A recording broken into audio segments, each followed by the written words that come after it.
for undocumented migrants, Medi-Cal. How's that going to work?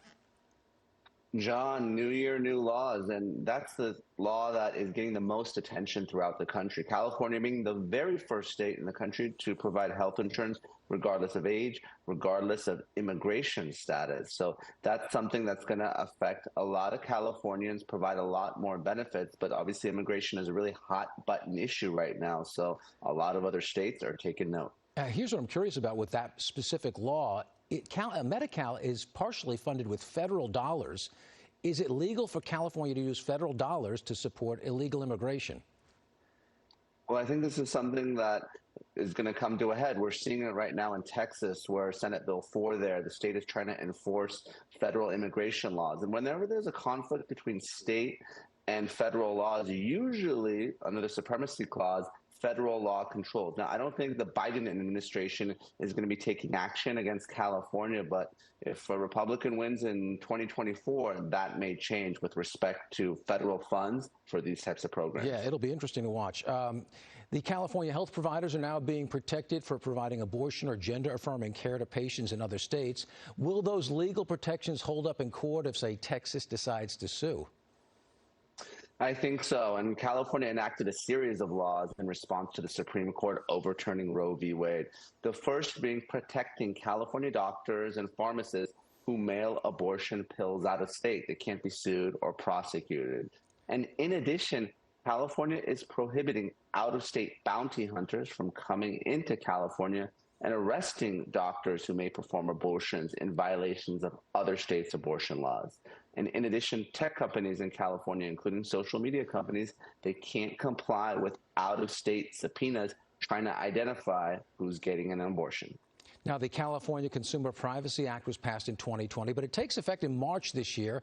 How can people use that to protect their data? Well, that's a big one. There's a few consumer privacy laws that are coming into effect this year. And there's some other consumer protection laws that are big. There's going to be one that makes websites provide fees upfront. No more hidden fees. So when you're buying a concert ticket, booking a hotel, you don't get to that last page and see these additional fees. They have to be provided up front. And that's a law that takes effect later this year in July. And in addition, there's another law that's going to protect a lot of consumers, and that's when you call 911 and an ambulance shows up, you don't know if that ambulance is going to be in-network, out-of-network. A lot of folks have been hit with a lot of fees because they call an out-of-network ambulance. So now medical service companies, they have to provide in-network rates if you have private health insurance. And if you don't, they have to provide Medi-Cal and Medicare rates. So there's going to be no sticker shock just because you call 911. There are some new protections for renters, too. What are we dealing with?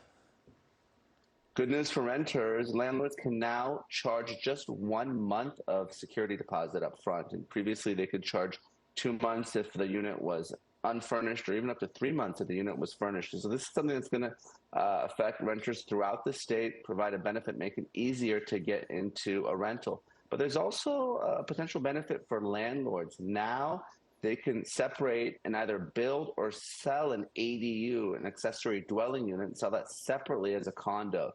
Lawmakers think that that's something that's going to help the state's housing crisis. And there are also some policies to help consumers. Tell us about the new laws on false advertising and also right to repair.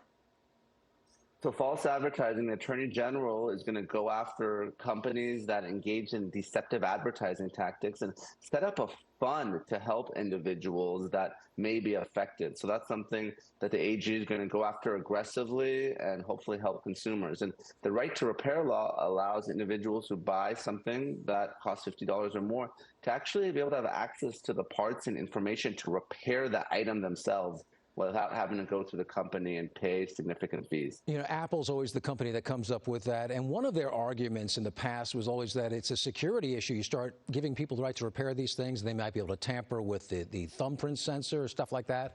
What do you think of that argument?